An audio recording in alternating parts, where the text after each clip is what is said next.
The acrid smell of smoke and desperation hung heavy in the narrow alley as Kai Sullivan picked his way through the debris. Another supply run, another risk, but the clinic needed medical supplies and the main roads were still too dangerous. 3 months since the ceasefire, and the city still bled from wounds that ran deeper than its shattered buildings. He almost missed her.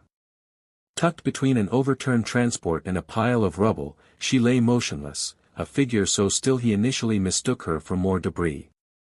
But something about the curve of her form, the way pale blue skin caught the dim light filtering through the smoke, made him look closer. Kai's breath caught.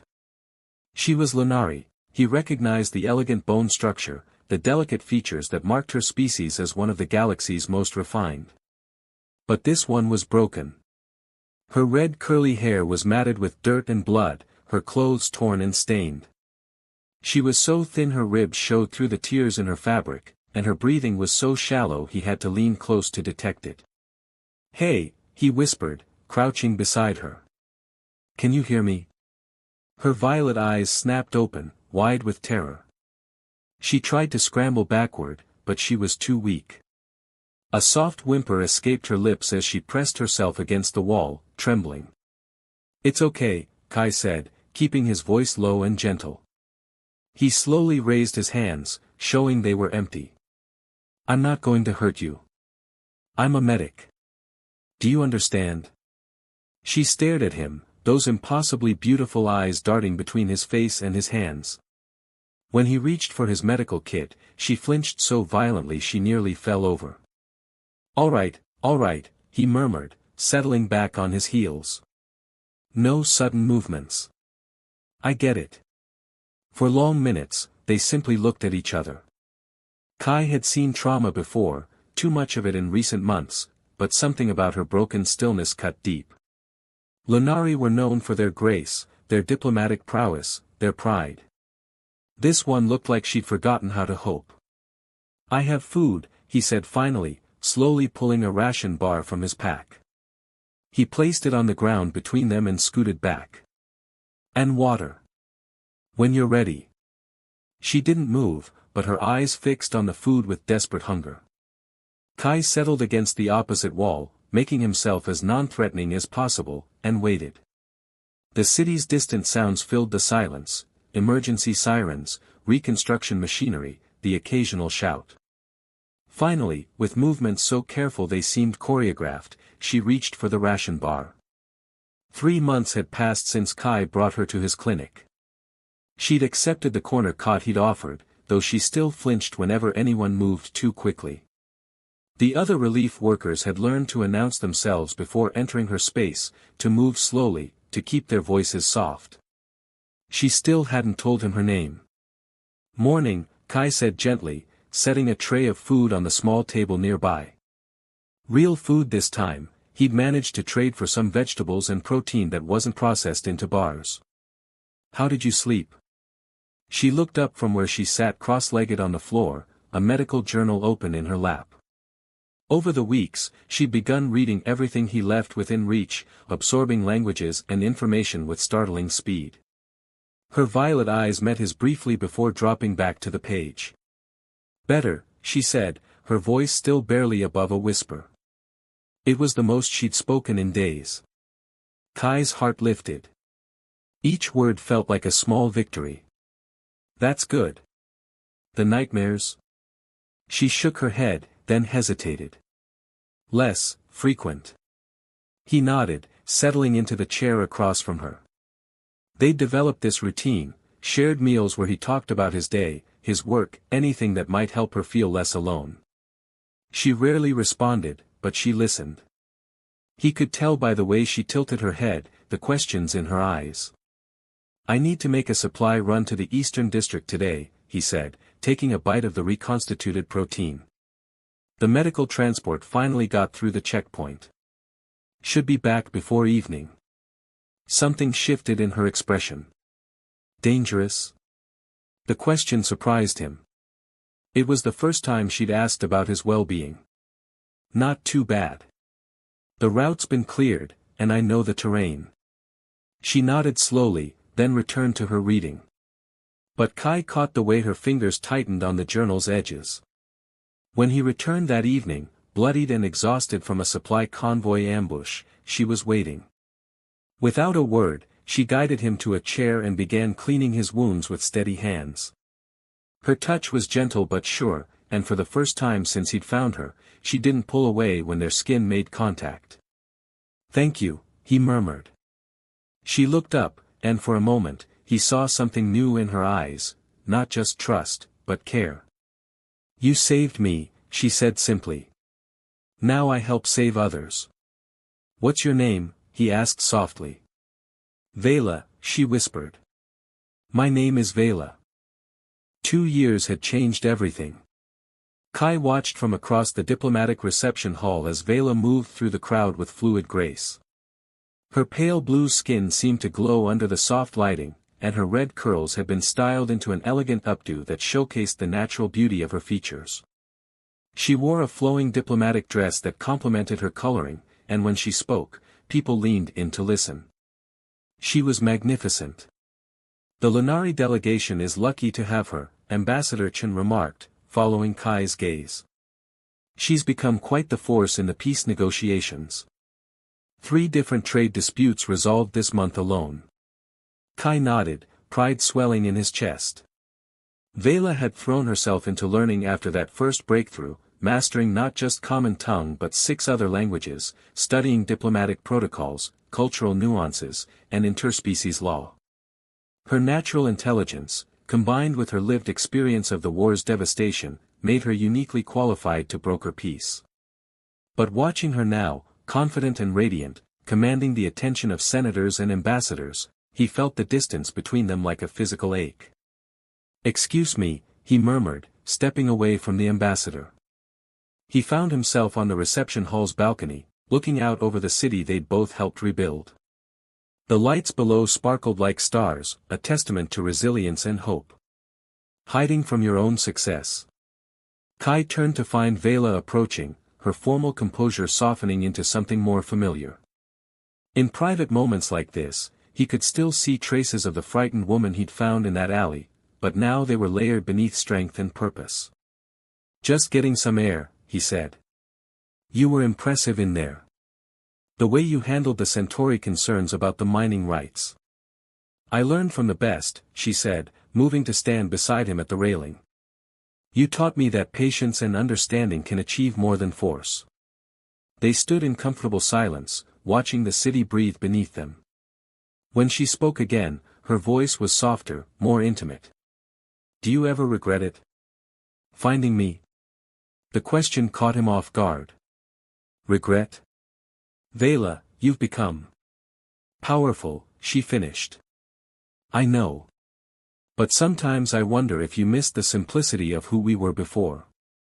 He turned to face her fully, seeing vulnerability in her expression that reminded him of their early days. "I could never regret saving you. But I'd be lying if I said I didn't sometimes miss having you to myself." Something flickered in her eyes, surprise, then something deeper. "Kai." Before he could respond, she closed the distance between them, her lips finding his in a kiss that was soft, tentative, and full of unspoken promises. The diplomatic quarters were quiet except for the soft hum of the environmental systems. Vela's formal dress hung carefully in the closet, replaced by a simple robe that highlighted the elegant lines of her body. She moved through her private chambers with the same grace she displayed in public, but here, with Kai, the performance fell away. "Everyone wanted to speak with you tonight," Kai said, watching her from where he sat on the edge of her bed. "Senator Voss couldn't take his eyes off you. Neither could the Andromedan trade representative." Vela paused in her movement, turning to face him. "Does that bother you?" "Should it?" he asked, though the tension in his voice gave him away. She crossed to him slowly, her bare feet silent on the polished floor. "You're the only one who matters, Kai. You're the only one who's ever mattered." "Vela." He began, but she pressed a finger to his lips. "Let me finish," she said, her voice taking on the commanding tone that had cowed diplomats and senators. "Do you know what I see when I look at them? When I see all those powerful people vying for my attention. He shook his head. I see people who want to possess what I've become. They see my power, my influence, my desirability. She cupped his face in her hands, her thumb tracing his cheekbone. But you. You saw me when I was nothing. When I was broken and filthy and afraid of my own shadow. You saw me as worthy of saving when I couldn't even see myself as worthy of living. Her words hit him like physical blows, each one carrying the weight of memory and emotion. You were always worthy. No, she interrupted firmly. I wasn't. Not then. But you made me worthy.